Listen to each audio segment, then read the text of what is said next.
Salut gang, derrière troisième partie, troisième vidéo de la configuration HSRP, Spanning Tree, DHCP. On a déjà fait configurer la configuration d'HSRP puis de DHCP. Il nous reste Spanning Tree. J'ai fait des petits changements de topologie. J'ai enlevé la troisième core pour garder ça un peu plus simple, que ce soit plus facile, mais c'est la même affaire. On a le VLAN 10 2030 en bas, interface VLAN 10 2030 sur Core 1, Core 2, on a du HSRP, levier Bell. Il n'y a plus de Core 3, c'est juste ça. Fait que maintenant, Core 1, il s'occupe de VLAN 10-20, backup pour... excusez, s'occupe de VLAN 10 et 30, elle est backup pour 20. Core 2, elle s'occupe de 20, puis elle est backup pour les autres. Bon, fait que pas trop compliqué. Maintenant, ça, je vais l'enlever de là, c'est bon. Si on regarde la topologie, j'ai aussi rajouté un câble entre Core 1 et Core 2 pour avoir des boucles au niveau de Spanning Tree. Fait que ça, c'est un trunk, j'autorise toutes les VLAN. Ça, c'est un trunk. Tout est des trunks partout. Toutes les switches connaissent toutes les VLAN. La vieille belle, c'est vraiment niaiseux. Mais là, si j'arrête le PC VLAN 10, puis je fais souvent cette analogie-là, puis je l'ai faite récemment aussi avec plusieurs de mes groupes, j'ai dit, c'est quoi la différence entre HSRP et Spanning Tree? C'est quoi le lien entre les deux? Ben, vois HSRP / la passerelle par défaut comme étant le pont pour quitter, pour aller à une autre ville. Tandis que Spanning Tree, c'est comme le chemin pour se rendre partout dans la ville. Ouais, c'est les chemins ou les chemins pour se rendre partout dans la ville. Fait que logiquement, tu veux configurer Spanning Tree pour te donner le meilleur chemin pour te rendre au pont que tu as besoin. Fait que si tu ne configures pas bien Spanning Tree, tu vas peut-être te rendre au pont que tu veux de façon vraiment, vraiment incongrue ou inappropriée. Fait que ce que je veux dire par là, si je regarde le PC VLAN 10, la switch A1. On va aller voir la switch A1. Show. Okay. Show Spanning Tree. VLAN 2. Fait que du point de vue de la switch en ce moment, A1, FA01, FA02.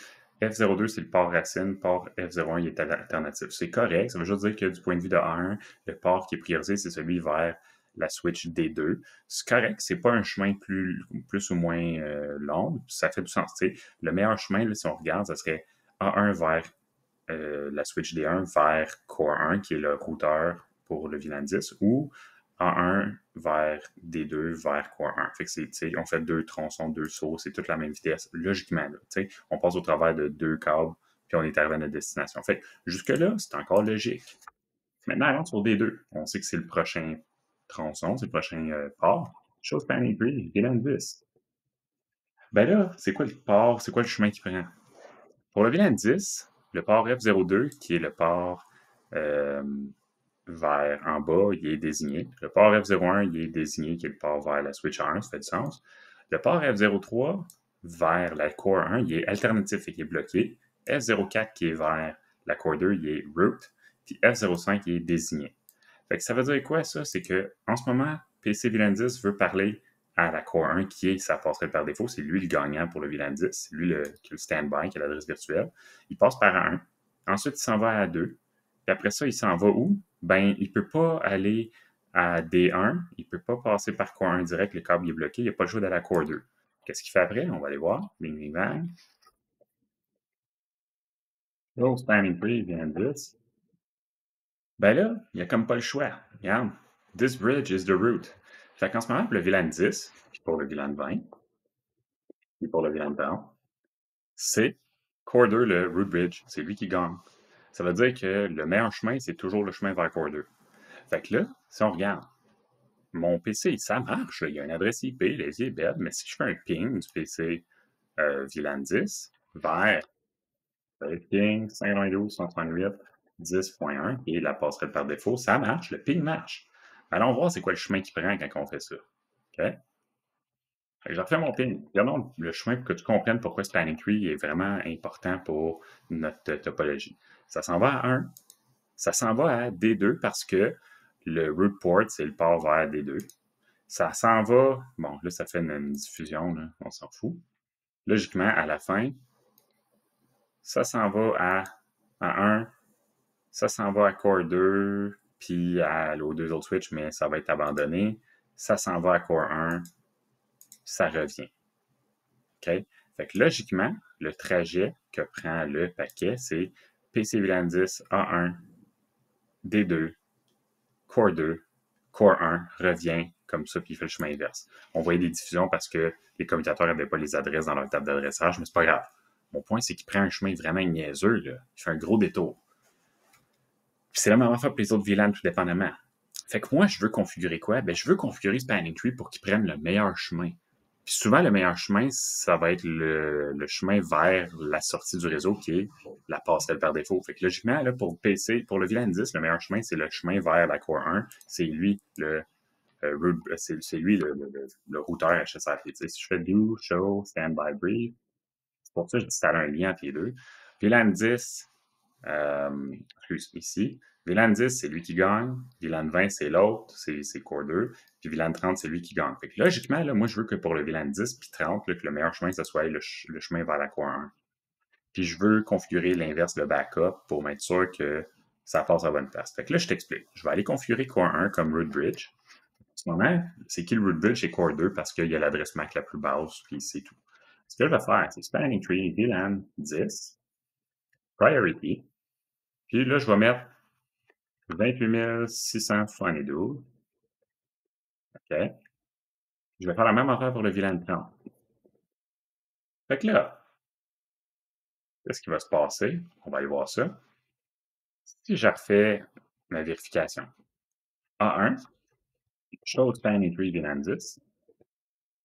Ah, là, tout d'un coup, le port F01 vers le commutateur D1, il est alternatif. OK. Le port F02, il est root. OK, fine. Je vais aller voir D2 maintenant. Oh, ça a changé maintenant. Le port F03, il est root. Fait que le port 3 qui mène vers la Core 1, il est root. Maintenant, il est actif, il n'est plus bloqué. Le port 4 qui mène vers la Core 2, il est bloqué parce que c'est plus lui le root bridge. Puis le port 5, il est désigné entre les deux. Fait que là, tu vois que le ping va passer par ici. PC VLAN 10, A1, D2, Core 1. Boom! Pas mal plus intelligent que de passer par la Core 2 puis ensuite la Core 1. Puis même chose pour le VLAN 30 si je regarde. OK?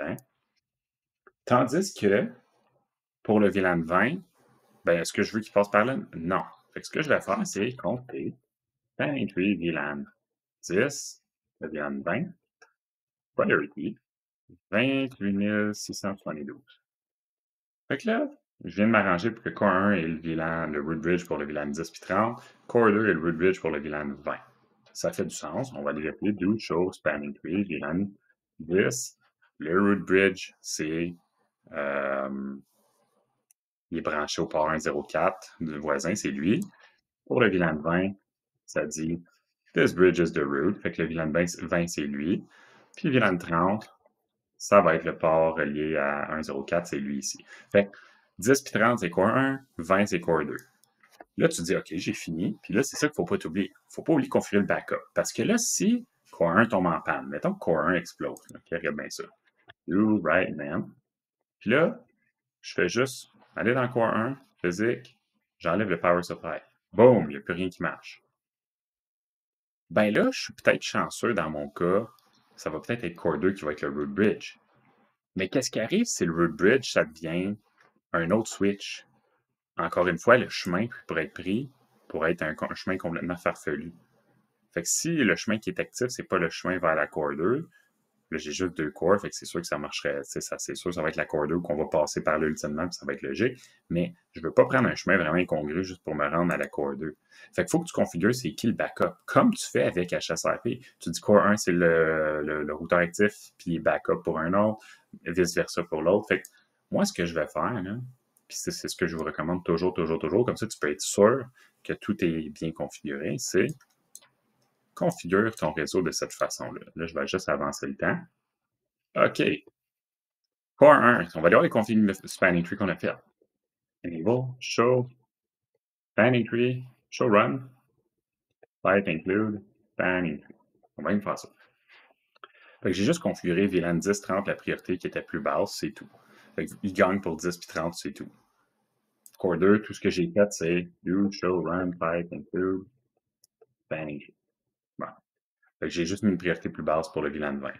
Mais qu'est-ce qui arrive si Core 2 tombe en panne, justement? C'est qui va devenir le root bridge? Aucune idée. C'est-tu Core 1? C'est-tu D1, D2, A1, A2? On ne le sait pas. Puis est-ce qu'on veut que ça soit... On ne le sait pas? Ben non. Fait que logiquement, là, regarde ton dessin, ta topo, tu dis, moi, logiquement, je regarde le dessin ici, je veux que Core 1 soit le root bridge pour le VLAN 10 puis 30 parce que c'est lui la passerelle par défaut pour 10 et 30 par défaut, normalement, s'il gagne HSIP. S'il tombe en panne, je veux que ce soit Core 2 le backup, fait que je veux qu'il soit lui avec la deuxième priorité la plus basse, après Core 1 pour le VLAN 10 puis 30. VLAN 20, je veux que Core 2 soit lui avec la plus basse priorité, soit le root bridge, parce que c'est lui la passerelle par défaut pour le VLAN 20. Mais je veux que Core 1 soit le deuxième plus basse priorité pour le VLAN 20. Comme ça, si Core 2 tombe en panne, c'est Core 1. Là, tu vas me dire, OK, mais qui après? Ça va être qui le troisième root bridge? C'est-tu D1, D2? Pense-y. J'ai juste besoin de configurer, dans mon scénario ici, le routeur ou la passerelle ou l'appareil qui va être le root bridge pour le VLAN, toutes les VLAN, puis celui qui va être backup pour toutes les VLAN.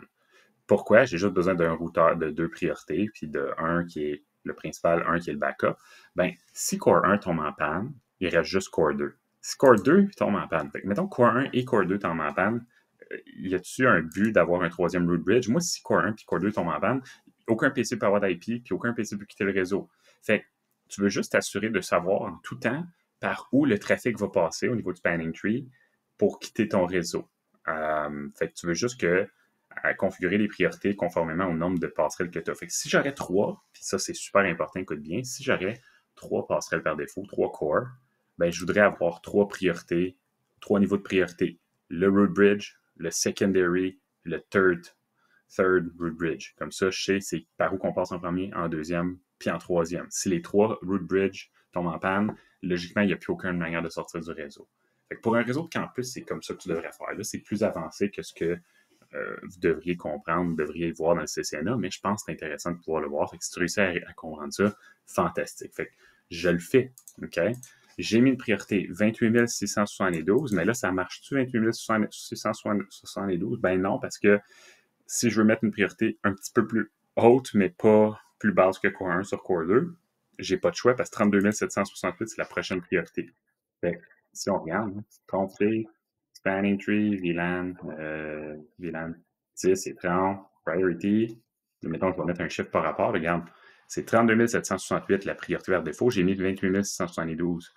Mais je veux que Core 1 soit le plus bas, puis je veux que Core 2 soit le deuxième plus bas, logiquement, pour être sûr qu'on sait par où que le trafic va passer si Core 1 tombe en panne, puis qu'il reste juste Core 2, et vice-versa. Fait que j'ai besoin de 2 niveaux de priorité vu que j'ai 2 appareils pour quitter le réseau logiquement. Fait que qu'est-ce que je vais faire? 32 000, c'est la valeur de toutes les autres switches à 1, à 2, D1, D2. Je vais mettre 28 000 pour Core 2, puis je vais mettre 24 000 pour Core 1, comme ça, Core 1 gagne. Si Core 1 tombe en panne, Core 2 devient le backup. Si Core 2 tombe en panne, tout le monde a 32 000, le reste, puis on s'en fout parce qu'il n'y a plus de manière de quitter le réseau. Core 1, Core 2 sont tous les deux en panne. C'est ça la logique. Je te le fais, puis on a fini. On va aller configurer ça.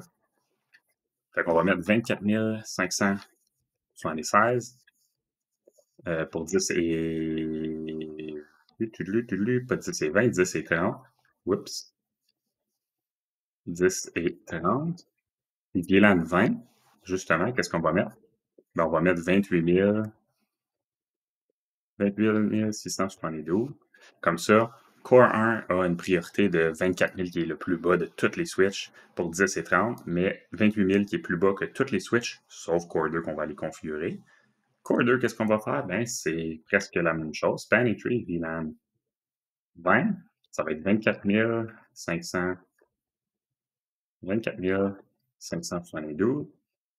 576, excusez.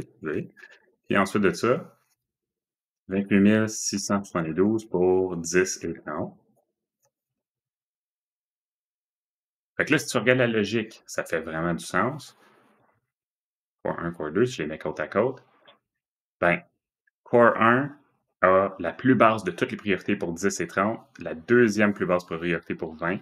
Core 2 a la plus basse priorité pour VLAN 20, mais la deuxième plus basse priorité pour 10 et 30, comme ça. Dans le réseau parfait, si tout va bien, Core 1, c'est le root bridge pour 10 et 30. Core 2, il va être le backup si Core 1 tombe en panne. Core 2 est le root bridge pour VLAN 20. Core 1 va tomber backup si Core 2 tombe en panne. Fait comme ça, c'est en lien avec HSRP et notre configuration. Fait si la règle, normalement, si tu as un réseau parfait, c'est pour un réseau de campus, tu as tu dois configurer le nombre de priorités avec différents niveaux là, pour s'ajuster. Tu dois configurer le nombre de priorités pour le nombre de passerelles potentielles que tu as. Fait que si tu as 2 routeurs HSRP, tu as besoin de 2 niveaux de priorité pour savoir qui est le primaire backup dans tous les cas, puis tu le configures sur chacun d'entre eux. Si tu en as 3, 3, 4, 4, ainsi de suite, puis tu fais ça, matcher ça avec HSRP, c'est déjà un super bon début. Fait on se laisse là-dessus, gang. On se retrouve dans la prochaine vidéo où est-ce qu'on va aller voir la configuration des trunks puis l'optimisation de ceux-ci. Salut là!